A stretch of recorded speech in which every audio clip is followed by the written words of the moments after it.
Someone did a little how many federal employees are actually working in the office. By one estimate, it may be about 1% if you don't count the security personnel that are covering these buildings. That is absurd. The overriding theme here is a return to common sense. House Speaker Mike Johnson there, just before Elon Musk and Vivek Ramaswamy's brainstorming sessions with Republicans on Capitol Hill. The pair was in D.C. to detail their plans and garner support for the Department of Government Efficiency, a top priority of the department to cut more than $500 billion in what they call government overspending. They want to do this by killing more than 1,200 programs. But get this, 24 of them make up $470 billion. So why exactly would we need to slash more than 1,000 programs? Joining us now, Everett Kelly, president of the American Federation of Government Employees. Good to see you, Ms. Kelly. Welcome to the table. So let's just start with the new reality that's about to hit Washington. This from Vivek Ramaswamy in his view of federal workers and why what he's about to do is going to be so yummy for them. I'm hopeful it's going to be even good for many of the individuals who may make a transition from government service back to the private sector. A complete lack of understanding what public service is. That, you know, the private sector is the be-all and the end-all. And those who wanted to be in the private sector, guess what? They're in the private sector.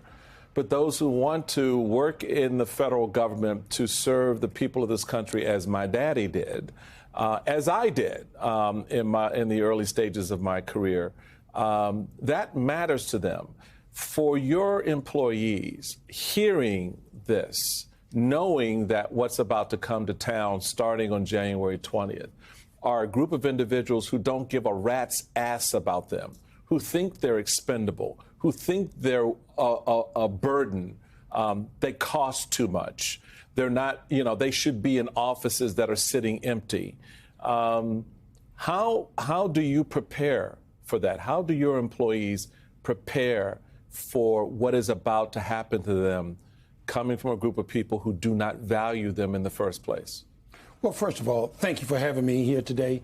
But first of all, you know, it is nerve-wracking for the employees that I represent to constantly be called names or, you know, when in actuality, these are the people that make America work, okay? These are doctors in the VA hospital that service veterans. These are scientists that make sure that the water and air we breathe, you know, is good. These are meat inspectors that, you know, inspect the food we eat. These are people at the Department of Education that make sure that, you know, children are given a fair opportunity for education, you know, and to think that, you know, this administration want to come in and just slash these jobs is absurd. And it is nerve-wracking to the people that I represent, you know, because they come to work every single day. These are patriotic Americans that enjoy providing a service for the American people.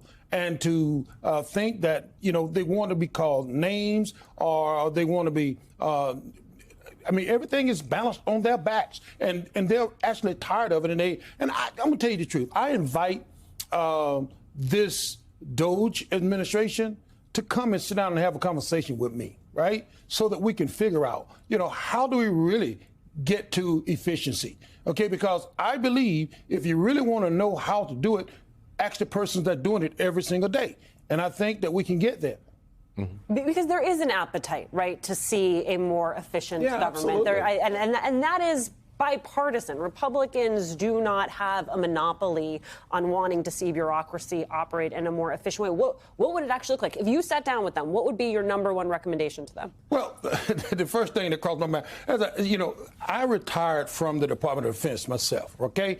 And I'm aware of the prices that defense contractors charge the American public to do certain work. That's the first thing I would look at, because there's about $740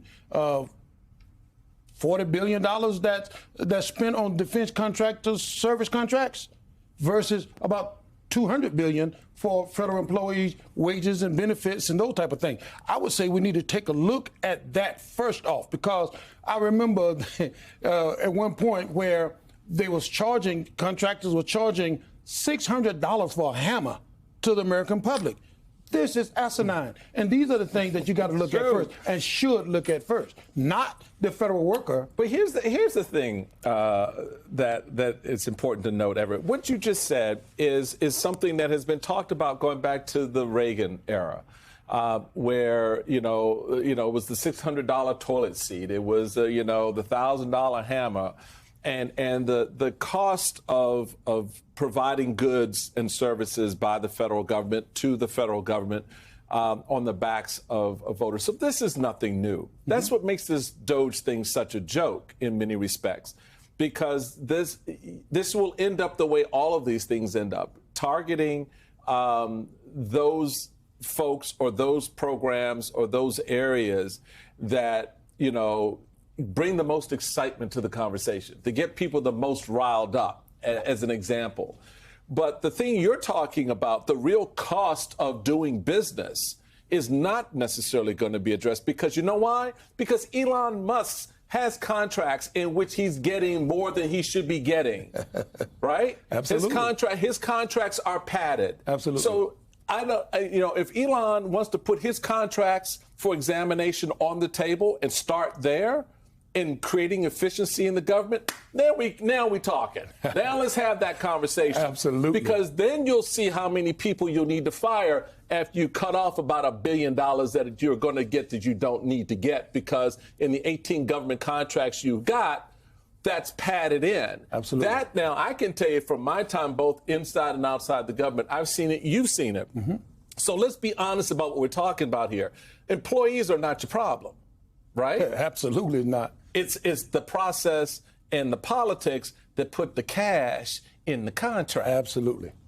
Even Elon Musk's partner, right, says it's not about saving money. It's not about, cutting to save funds, So what is it really about, right? That's the question that I need someone on that team to sit down and tell me, what is it really about? It's about privatization. It's about putting those contracts into the hands of private contractors so that it become about making a dollar and not about the patriotism that the members that I represent have. That's what it's all about. When you start talking about, I'm going to cut these jobs, and you haven't even understood yet what the federal employee does every single day, I know exactly what's happening.